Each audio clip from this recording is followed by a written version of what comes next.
नागरिकों को एक अधिकार दिया।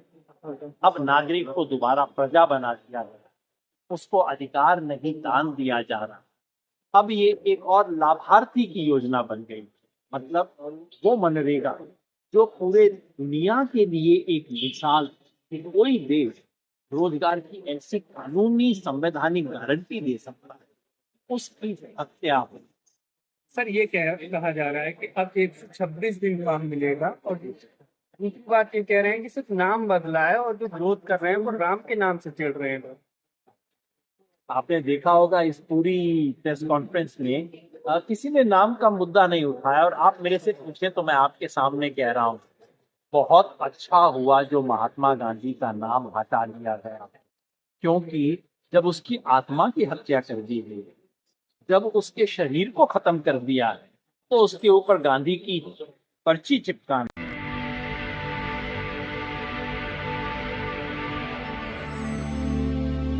तो रोजगार की सचमुच गारंटी देता है, सरकार की मर्जी पे निर्भर है। इस नए कानून सरकार की मर्जी है कि वो जब गारंटी देना चाहे देगी, जब नहीं देगी। अगर इसका मतलब है कि दूसरा, इस बिल में ये लोग तय नहीं करेंगे कि वो मांग सकते हैं, केंद्र सरकार तय करेगी किस राज्य में, राज्य के किस इलाके में कितने दिन तक दिया जाएगा। केंद्र सरकार बजट की सीमा तय करेगी राज्यों के लिए, ऊपर से तय किया जाएगा कि मनरेगा में क्या काम हो सकते हैं, क्या काम नहीं हो सकते हैं। 60 दिन के लिए उसे बंद कर रखा जाएगा और राज्य सरकारों से कहा जाएगा कि तुम 40% पैसा वोट। अब आप देखिए, मनरेगा की जरूरत होती है गरीबों, जो इस देश के गरीब राज्यों में, गरीब राज्यों के पास, वो गरीब इसलिए है क्योंकि उनके पास पैसा नहीं है। उन गरीब राज्यों की सरकारों से ये उम्मीद करना कि वो 40% पैसा दे के मनरेगा की स्कीम चलाएंगे, ये असंभव है। तो मोटे तौर पे जो हिंदी में कहते हैं, ना नौमन तेल होगा ना राधा। तो ये जो स्कीम थी मनरेगा, एक क्रांतिकारी स्कीम थी जिसने नागरिकों को एक अधिकार दिया। अब नागरिक को दोबारा प्रजा बना दिया गया, उसको अधिकार नहीं दान दिया जा रहा। अब ये एक और लाभार्थी की योजना बन गई। मतलब वो मनरेगा जो पूरे दुनिया के लिए एक मिसाल कि कोई देश रोजगार की ऐसी कानूनी संवैधानिक गारंटी दे सकता है, उसकी हत्या हुई। सर ये कहा जा रहा है कि अब 126 दिन काम मिलेगा और दूसरी बात ये कह रहे हैं कि सिर्फ नाम बदला है और जो विरोध कर रहे हैं वो राम के नाम से चिढ़ रहे हैं लोग।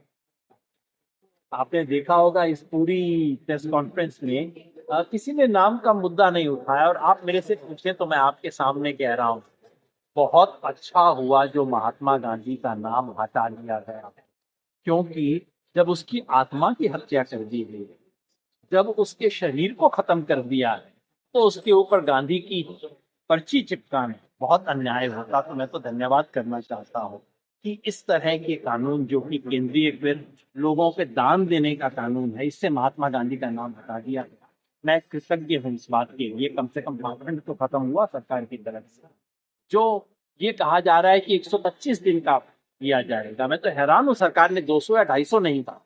जब देना ही नहीं है, जिसे कहते हैं ना हिंदी में मन के लड्डू फीके क्यों, जब देना ही नहीं है तो 125 क्यों, 150 बोलिए, 200 बोलिए, 250 बोलिए। हकीकत ये है कि आज इस देश में औसतन मनरेगा के वर्कर को 45 दिन का काम मिला, 100 की कानूनी सीमा, व्यवहार में 45 मिलता। और ये जो कानून है, इसके बाद ये 45 घंटे 25-30 भी बचेगा, मुझे इस पे यकीन नहीं। कहने के लिए आप छत जो है जितनी ऊपर कर दी, 150, 200, 250 कुछ भी बोल दीजिए, हकीकत ये है कि आज मनरेगा में जो 5 करोड़ लोगों लगभग 400 करोड़ दिहाड़ी मिलती है, वो लगभग आधी हो जाएगी, उससे भी कम होने का डर है। और होगी वहां जहां सरकार का मन होगा, जहां सरकार को इलेक्शन और वोट दिखाई देंगे।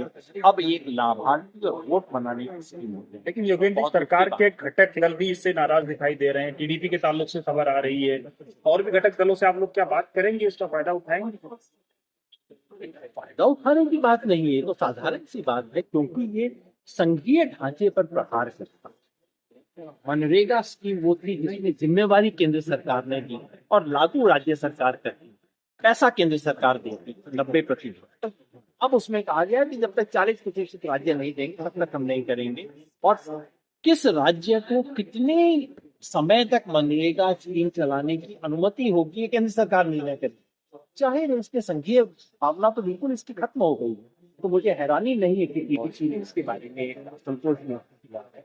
मैं समझता हूँ जो भी गरीबों का प्रतिनिधित्व करने वाले संगठन और राजनीतिक दल हैं वो धीरे धीरे इसके सवाल पे खड़े होंगे, और मुझे उम्मीद है कि इस सवाल को इस देश के अंतिम व्यक्ति को 60 साल में पहली बार जो एक हक दिया कम से कम उसकी रक्षा के लिए केवल राजनीतिक घेरीबंदी से बाहर आके लोग खड़े।